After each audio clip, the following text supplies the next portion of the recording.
രാജ്യത്തെ വിസ നിയമലംഘകർക്കായി 2 മാസത്തെ പൊതുമാപ്പ് UAE സർക്കാർ നേരത്തെ പ്രഖ്യാപിച്ചിരുന്നു.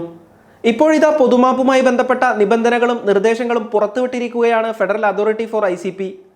സെപ്റ്റംബർ 1 മുതൽ ആരംഭിക്കുന്ന പൊതുമാപ്പ് ഉപയോഗപ്പെടുത്തി UAEയിൽ അനധികൃതമായി താമസിക്കുന്നവർക്ക് പുതിയ വിസയിലേക്ക് മാറി റെസിഡൻസി സ്റ്റാറ്റസ് ക്രമപ്പെടുത്താനോ അല്ലെങ്കിൽ പിഴയടക്കാതെ രാജ്യം വിടാനോ സാധിക്കും.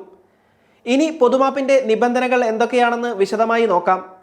വിസ കാലാവധി കഴിഞ്ഞുള്ള അധിക താമസത്തിന് പിഴയോ രാജ്യത്ത് നിന്ന് പുറത്തു കടക്കാൻ എക്സിറ്റ് ഫീസോ ഈടാക്കില്ലെന്ന് ICP അധികൃതർ നടത്തിയ വാർത്താ സമ്മേളനത്തിൽ അറിയിച്ചു.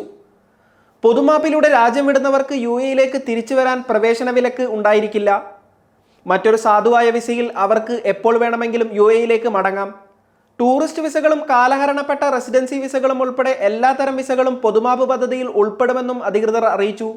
UAEയിൽ ജനിച്ചവർക്ക് ആവശ്യമായ രേഖകളില്ലെങ്കിൽ അവർക്കും പൊതുമാപ്പ് പ്രയോജനപ്പെടുത്താനും സ്റ്റാറ്റസ് ക്രമീകരിക്കാനും കഴിയും. സ്പോൺസർമാരിൽ നിന്ന് ഒളിച്ചോടിയവർക്കും പൊതുമാപ്പിനായി അപേക്ഷിക്കാം. പൊതുമാപ്പ് പ്രകാരം എക്സിറ്റ് പെർമിറ്റ് ലഭിച്ചു കഴിഞ്ഞാൽ 14 ദിവസത്തിനകം UAE വിടണമെന്ന് നിബന്ധനയുണ്ട്. പൊതുമാപ്പ് പരിപാടി നിയമത്തോടുള്ള ബഹുമാനം, സഹിഷ്ണുത, അനുകമ്പ, സാമൂഹിക ഐക്യം എന്നിവ പ്രോത്സാഹിപ്പിക്കുന്നുവെന്ന് UAE വ്യക്തമാക്കി.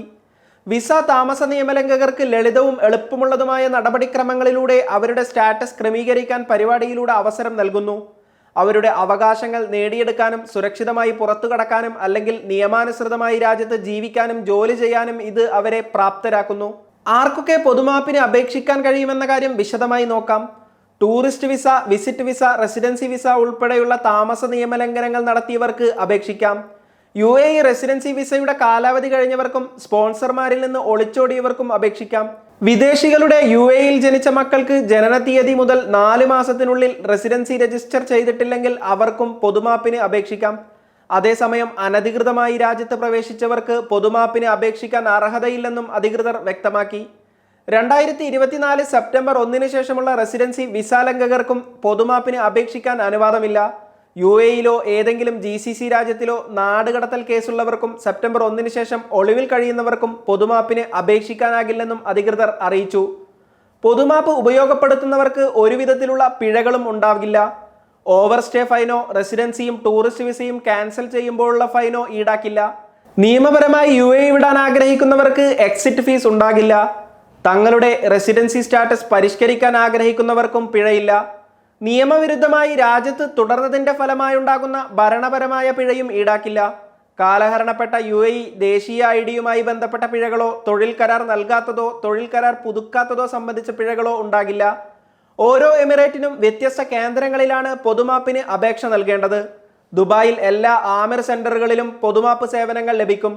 ഇതിനു പുറമെ GDRFAയുടെ അൽ അവീറിലെ ദുബായ് കേന്ദ്രത്തിലും അപേക്ഷിക്കാം.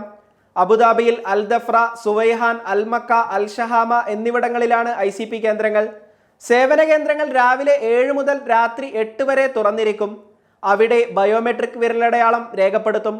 പൊതുമാപ്പ് അപേക്ഷകൾ UAEയുടെ മറ്റു ഭാഗങ്ങളിലുള്ള ICP കേന്ദ്രങ്ങളിലും നൽകാം. സേവന അപേക്ഷകൾ ഓൺലൈനിലും ലഭ്യമാണ്. സേവന കേന്ദ്രങ്ങൾ സന്ദർശിക്കാതെ തന്നെ അപേക്ഷകർക്ക് ICPയുടെ ഇലക്ട്രോണിക് സ്മാർട്ട് ചാനലുകൾ വഴിയും അംഗീകൃത ടൈപ്പിംഗ് സെന്ററുകൾ വഴിയും അപേക്ഷ സമർപ്പിക്കാം.